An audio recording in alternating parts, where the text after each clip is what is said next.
Hey everyone, so this video is going to be how to change a vacuum breaker in a Sloan Regal flushometer.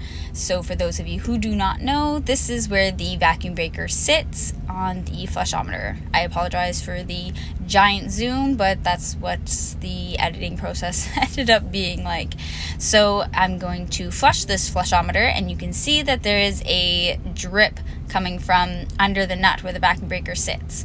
So it's not necessarily a powerful leak. It's not going to cause any damage to walls or anything, but it's leaking nonetheless and needs to be addressed. So to begin, I'm taking my flathead screwdriver. This one is made by Wiha, and I'm taking that to the control stop to isolate the water, turning it to the right. After I've fully isolated the water, I hit the trip lever a couple times to relieve any existing pressure that may be within the flushometer.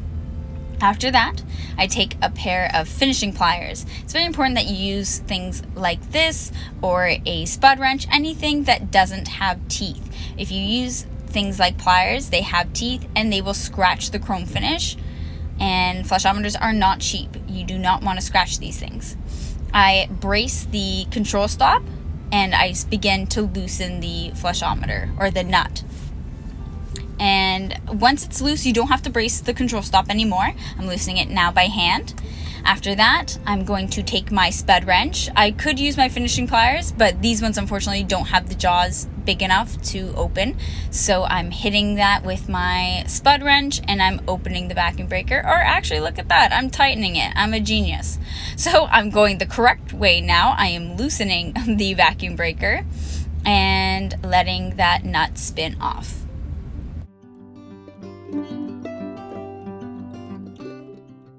Now with both of those nuts loosened, I'm going to go ahead and remove the head of the flushometer. I'm just giving it a bit of a wiggle before I rotate and pull it out. Just be advised that yes, there will be some residual water in the head of the flushometer as well as in the control stop. You just wipe that up afterwards and it's no big deal. I set that head down and we'll get started on the vacuum breaker. So this here is the vacuum breaker. It's a rubber piece with a plastic insert. It also has a washer. You can see that the vacuum breaker tube has a lot of calcification, so I'll show you how to deal with that. So to deal with the calcification that exists here on this vacuum breaker tube, I take my flathead screwdriver and I just start poking it in the holes of the vacuum breaker tube. This will ensure that the holes go back to their original diameter. And then afterwards, I go in with my fitting brush and I start just scrubbing away. This is a copper fitting brush and it works really well. Just take your time with this because it does take time to get it nice and clean. After that, I take a piece of sandcloth and I start scrubbing away any residual calcification. Just remember that these things have to be very, very clean. Otherwise, you put in your new vacuum breaker and it will continue to leak. I also take my grit cloth to the outside just to remove any more debris because, like I mentioned before, these things can be quite finicky. If they're not clean, they'll continue to leak and it's a very, very frustrating process. And if you ever do, clean it up really nice and put your vacuum breaker in and no matter how much you tighten it, it still leaks. Take it out and clean it again. That will save you a lot of time. So here is the brand new vacuum breaker. It is a piece of rubber with a plastic insert. Then there is a blue rubber that sits on top. It is then inserted in the vacuum breaker tube. So here is the brand new vacuum breaker. The plastic piece, I wanted to make sure that you know, is inserted inside the tube.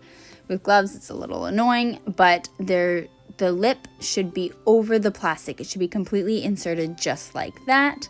And then the blue washer will go on top after it is placed in the vacuum breaker tube, just as so. Now this step here is optional. I'm taking a little bit of silicone grease or valve grease to the O-ring of the flushometer head. Please note that I did say silicone grease and not silicone.